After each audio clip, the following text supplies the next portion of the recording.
Hoy en día existen alrededor de 6.500 idiomas en el mundo identificados y reconocidos. Si bien la globalización ha hecho que el idioma inglés sea un idioma muy utilizado actualmente para todo tipo de intercambios en lo que son países con diferentes idiomas, con diferentes lenguas, no ha ocurrido, sin embargo, lo que se temía que ocurriera como efecto de la monopolización del inglés en cuanto a las actividades se refiere. Es decir, se temía en un principio que por cuestiones de Internet, por cuestiones de la globalización, el inglés en un momento dado iba a borrar con las demás lenguas existentes.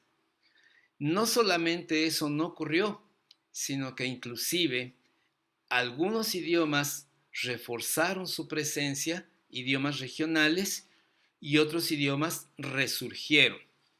Por ejemplo, en el primer caso, tenemos lo que son los idiomas bretón, vasco, catalán, gallego, que son usados en Francia y en España, y que tradicionalmente siempre han existido, han coexistido con el idioma español, pero que ahora que esas regiones han ganado más autonomía política, ya se les da el estatus de segundo idioma, de segunda lengua en estas regiones. Ahora bien, si tomamos por ejemplo el caso de lo que es la Unión Soviética, que pasó a ser la República Rusa y que ahora les ha dado la libertad a ciertas repúblicas que existían como Ucrania y Bielorrusia de ser países independientes, estos países a su vez ya no tienen al ruso únicamente como idioma oficial, sino que su idioma oficial es el bielorruso o el ucraniano y tienen como segundo idioma lo que es el ruso.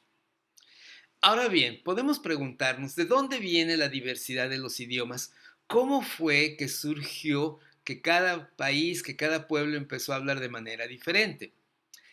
Eh, se, han dado se han tratado de explicar muchas veces qué es lo que pasó, pero ahorita vamos a hacer el análisis de la versión más conocida, de lo que todos conocemos que es la Torre de Babel. La Torre de Babel es una crónica que está en el libro de Génesis, en el capítulo 11, en los versículos 1 a 9. Y en esta crónica se relata cómo los hombres en un inicio, después de lo que fue el diluvio, se organizaron, empezaron a hacer ciudades, empezaron a desarrollar tecnología y en un momento dado ellos dijeron, vamos a hacer una torre muy grande, que se pueda ver por todos lados y que sea un testimonio de la grandeza del hombre, que inclusive puede alcanzar el cielo, llegar al cielo y estar al mismo nivel que Dios. Por supuesto que a Dios no le hizo gracia alguna esta idea. Así que Dios, astuta e inteligentemente, hizo algo para darles una lección a esos hombres y por otro lado, parar de seco con este proyecto. ¿Qué fue lo que hizo Dios? Dios los puso a hablar en diferentes idiomas a todos y con eso fue imposible que se pusieran de acuerdo para terminar la torre.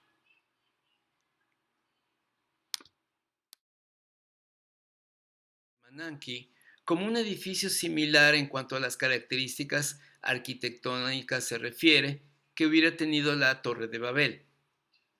Se estima que el edificio tendría una altitud de entre 60 a 90 metros y estaría basado en lo que sería una piedra cuadrada o rectangular a partir de la cual se irían erigiendo pisos altos.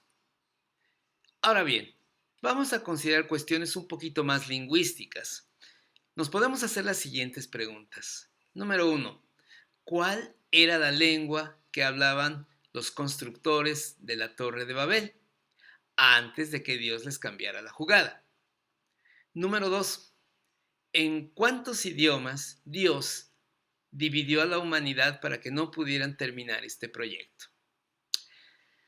En cuanto a la primera pregunta se refiere, la lengua que hablaban los audaces constructores era la lengua adámica o adánica.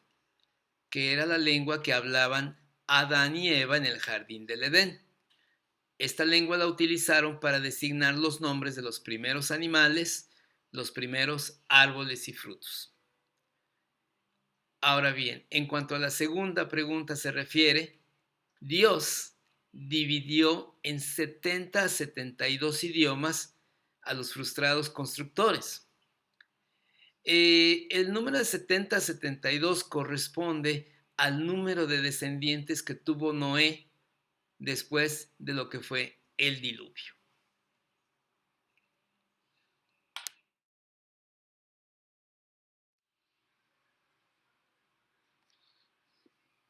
¿Existe una nueva Torre de Babel en nuestros días? Sí, yo creo que podríamos considerar como una nueva Torre de Babel lo que es el edificio sede de las Naciones Unidas en Nueva York. Es una torre donde están los representantes de 193 países del mundo, de los 197 existentes. Y por supuesto, no se hablan todos esos idiomas, sino que la Organización de las Naciones Unidas ha establecido 6 idiomas para poder entenderse, 6 idiomas que son los idiomas de uso oficial y de uso de trabajo de las Naciones Unidas. Estos idiomas son el inglés, el francés, el español, el chino, el ruso y el árabe. La elección de estos idiomas es debido a las razones geopolíticas, de estrategia y de fundación de las Naciones Unidas. Es interesante ahora comparar con los 6 idiomas más hablados en el mundo. El primer idioma oficial que se habla en el mundo es el idioma inglés, con aproximadamente 1.132 millones de parlantes. Después viene el chino, con 1.117 millones, y después tenemos a lo que es el hindi, con 618 millones. Después tenemos lo que es el español, nuestro idioma, con 524 millones. Viene después el francés con 280 millones y bastante pegadito viene el árabe con 274 millones. El idioma más antiguo utilizado en el mundo y que todavía subsiste es el arameo, que cuenta con casi 3.000 años de existencia de edad y que aún se sigue hablando en ciertas regiones de Siria, de Turquía y de Irak. El arameo, de hecho, fue recientemente utilizado en una película. Mel Gibson lo utilizó en el 2004 para su película de La Pasión. Es una película muy interesante porque es una película bilingüe en el sentido que se utilizaron los lenguajes originales de la época, que eran el arameo, la lengua que hablaba Jesús, sus discípulos y el pueblo en general, y lo que fue el latín sencillo, que eran lo que hablaban los soldados romanos. Se considera actualmente al arameo como una lengua en peligro de extinción, como una lengua que próximamente quizás sea una lengua muerta. Pues por mi parte es todo, espero que hayan encontrado interesantes estos datos. Vamos a seguir continuando con estas cápsulas acerca de lo que es la lingüística, nuestra Torre de Babel. Gracias.